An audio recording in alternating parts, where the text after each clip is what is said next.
up? TJ Ward here with After the Game, and we got the man of the hour, Keith Smith, in the house. My dog. Notorious fullback. Appreciate it. Knock you in the dirt. Now he out here with the kids, giving back to his community. Yep. What does life after football mean for you? Man, you know what? I feel like I'm still in the figuring out phase. Yeah. But I'm always gonna find a way to give back. You know what I'm saying? I'm always gonna find a way to be a resource in my community, spreading love and good energy. You know what I'm saying? Sure. But you know, I get more family time. So I've been doing a lot of that lately, and it's just a blessing to be healthy. Yeah, that's a fact. Especially at your position, knocking heads all game, and to have your sanity, right? In a lot of different situations is important, because we know that we have our brothers that don't really keep it together because of that reason you just said, man. Yeah, no, facts. Like, that's why one of the most grateful things, one of the biggest things I'm grateful about is just having my sanity and actually having a brain, because I don't think people understand like exactly what we're going through physically. You know, literally there's statistics about we go through 10 plus car crashes per game, you know what I'm saying? And that's not normal. No. And so just understanding that fact, you know, thankfully I stayed steadfast to my Lord and Savior Jesus Christ, and he just kind of protected me throughout my career to not have too many issues that are plaguing me at this point. Yeah, man. Man of faith, family, football, the 3 F's. Yeah. You know, you throw camps like these, we throw camps like these because not all the time we were permitted these opportunities, right? I went to one camp growing up. Yeah. One. Yeah. How many camps you go to? You know, I was fortunate to have a few. Oh, y'all had a bunch of NFLers. No, we actually had one that actually gave back, but just locally, I was fortunate enough to go to a few camps from here and there. But like you said, the opportunity is the biggest piece. You know what I'm saying? Proximity is power, and just having these kids around athletes like yourself and guys who just excelled at the peak of their field, you know, like it's crucial for them to be around that, because it expands their vision and their bubble of what they see themselves being able to achieve and accomplish. And say, as long as they're able to see that we regular human beings just like them, we walked in the same shoes that they did, and we just work hard. You know what I'm saying? I used to get it. That representation matters, man. Them kids seeing that they came from the same place I'm at right now, and they got there. And they're coming back to show us how they did it. Right. Man, that's vital. Lil Keith out here right now, right? Yeah. No, not literally. I know you got Lil Keith out here, but Lil Keith, you out here as Big Keith now. You see yourself out here on the field 20-something years ago. Right. What you walk up and tell him, like, hey, I see something in this kid. It's Lil Keith. What'd you tell her? Man, I just say keep reaching for the stars. You know what I'm saying? Like, as long as you continue pushing yourself, putting yourself in uncomfortable situations to grow, you always gonna come out ahead. You know what I'm saying? Like, the pressure makes diamonds. Yeah. You know what I'm saying? Like, so just being able to understand that struggle is good. Yeah. And adversity is good, then you can overcome a lot. Yeah. What they say, get comfortable being uncomfortable. Facts. I've learned personally, post-retirement, a lot of relearned lessons that I learned a while ago, but I kind of forgot, right? Because you come across struggle and then you have success, and sometimes you forget what that struggle is like and how long you was really in the struggle. Like, I was really down for a long time before I came up. And you got to remind yourself that just because you down don't mean that you won't get back up. Fact. Like, I come from a family of hustlers. I know you come from a family of hard workers. Yeah. And that was one thing that I always heard. I might be down now, but I'm going to be back up. Right. I'm not saying I'm going to get got. Yeah. I'm going to get mine. For sure. I'm going to get mine way more than I get got. Using that mentality, I just want to know, in the league, what was one of the lessons that you used to or that you're going to use, because I know you're still in that world right now, to transition in life after football? Yeah, I think it's just understanding like all the values and skills that we learned climbing that mountain to the top of football. You know what I'm saying? Like the lessons that we learn, all of those intangibles, those are translatable into anything else that we want to do. You know what I'm saying? Business wise, all that. If you look at how Jeff Bezos and Mark Zuckerberg, all the big CEOs, you know what I'm saying? Like those are the traits and qualities that they look for in good business partners. No, You know what I'm saying? And so when you can understand that with a little practice, Yeah. then you can succeed at anything new. Yeah. I mean, it's a couple of things that transcends, every genre, every marketplace. Right. That's hard work, dedication, and persistence. Like, you're going to Absolutely. get far in life doing all three of those things. Now, we talk about the community, we talk about the kids, we talk about yourself a little bit. Let's transition into the competitive side of making money, the business side, right? Facts. What are you excited about? What are you going in transitioning into? What type of business, if there's any? And where do you see that taking you in the next 10 years? Real estate, bro. Okay.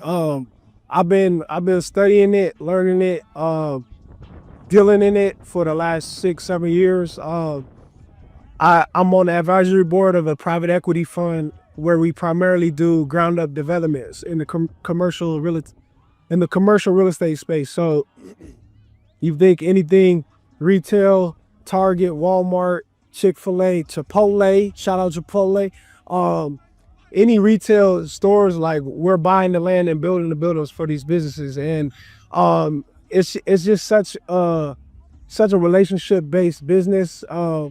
And us athletes, we're built to thrive in those atmospheres, because we got to go into a knee locker room and be able to assimilate with everybody. What's up, Murray?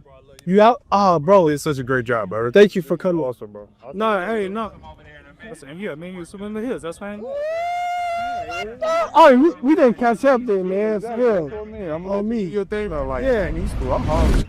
Oh man. Okay. What was we at? Yeah, no. So, anything retail, we building it, and essentially, for me, in that space, I want to bring on my homies. You know what I'm saying? Like I'm trying to lift as I climb, and just what I was saying was, the real estate business is perfect for us because we got to go into new locker rooms, Yeah. and we got to be able to thrive as a team with whoever it is. No matter what they look like, what they sound like, where they come from, you know what I'm saying? We got a common goal at the end of this day, and that's what we're working towards. So when you understand that, and then understand that we're alpha males amongst alpha males, like nobody in the business world is doing that. You know what I'm saying? Like nobody in the business world has been in that atmosphere like we have. You know what I'm saying? So like that's our edge,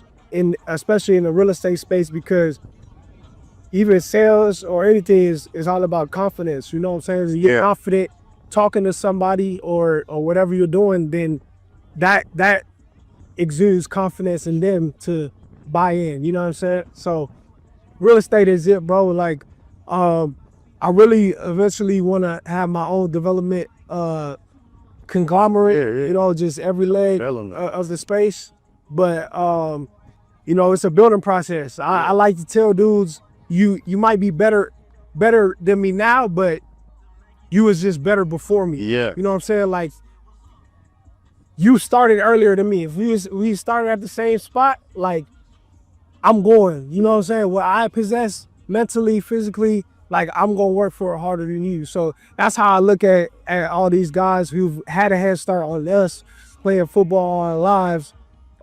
It's like, bro, like It's all right. I dedicated my entire life to this. Exactly. Now I'm done. Now it's time to work on this other thing. Exactly. And you say like we talk about pace with some of the other guys. Doing everything in your time, on your pace, and not trying to rush your process to catch up or be alongside somebody else. Yeah. So that's very important. That's a lesson that I mean, a lot of kids can learn from growing up, even my younger self, because, you know, I always was comparing myself to this guy and that guy, not knowing that there's different paces of life. And like you said, you'll catch up, they'll fall behind. 100%. And it's going to go like that, up and down. So, man, you're doing a beautiful thing out here, man. Your family's beautiful. I see your little man out here. The kids appreciate you. I know they do because they out here having a ball. Man, in business, man, I see the sky's the limit for you. I might have to tap in and get some of that commercial. Oh, you got to. Yeah. You got to. Yeah, bro, like we got about 75 plus current and former NFL guys doing it now. That we just sold a 245,000 square foot. Now it's a Fanatics. You know Fanatics. The Fanatics Holder Center serves. They hold all their merchandising over there, but this is in Tampa. We got some developments in Texas. We're building a couple Starbucks in Iowa, Chipotle's. We're doing it all, bro.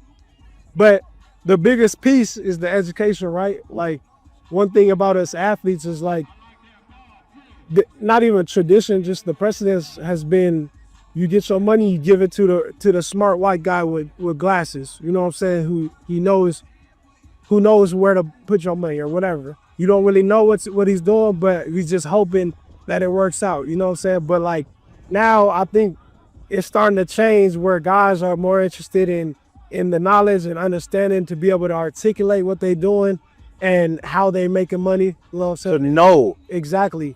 To know exactly how I'm making my money so that I can articulate it to the homies and put the homies on, you know what I'm saying? Man, that's big, man. That's a huge point, and it goes back to trusting us. It's like facts. We're so quick to trust another community just because they tell us to.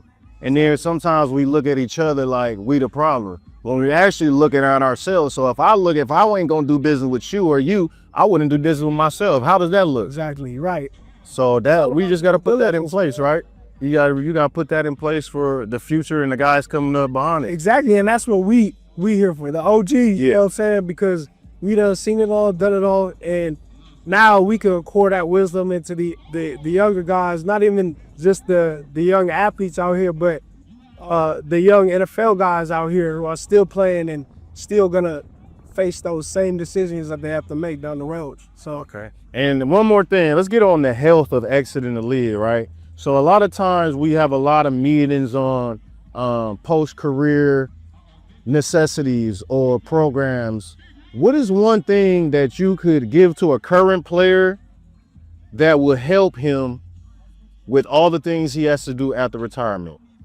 I think it's really it's very simple, bro. Like, it doesn't even need to be a program. I think it's just switching the perspective and the trajectory of where you're putting your focus in your work, your free time, investing yourself. You know what I'm saying? Like, go listen to some new podcasts about business or read a new book that you hear about. I mean, nowadays we have so many resources at our fingertips with the internet. It's like there's so much free knowledge out there that you can do whatever you want to and learn whatever you want to yourself if you choose to. I always encourage getting a mentor, somebody who's doing it themselves already. Yeah. Because you go, a lot of lessons can't be learned through a book or a podcast. You know what I'm saying? You got to experience. So you got to implement it. Don't just be reading. Right, exactly. No, facts. Straight up. I know people that tell me everything about a book and then implement it in their life in one phase. It just sounds. How did you use that to turn? Right. You didn't. Okay, great. You just reading books then. Yeah, you're not really being intentional about it. That's facts, bro. Nah, straight up. Yeah. Stack. Right.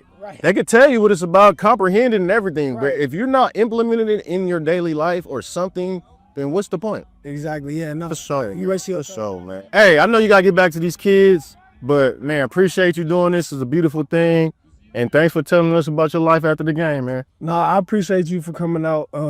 It's a blessing to have you here for real. Just show your influence. I always looked up to you as a pro. You know what I'm saying, and what you're doing, and now excelling at what you're doing now is dope. It's dope. Appreciate it. That's all I want to do, man. I want to be a beacon of light. Hello. Right? Help these guys along the road and further, man. You are doing it. So I passed it to you, you passing it back. Facts. That's dope. Appreciate it.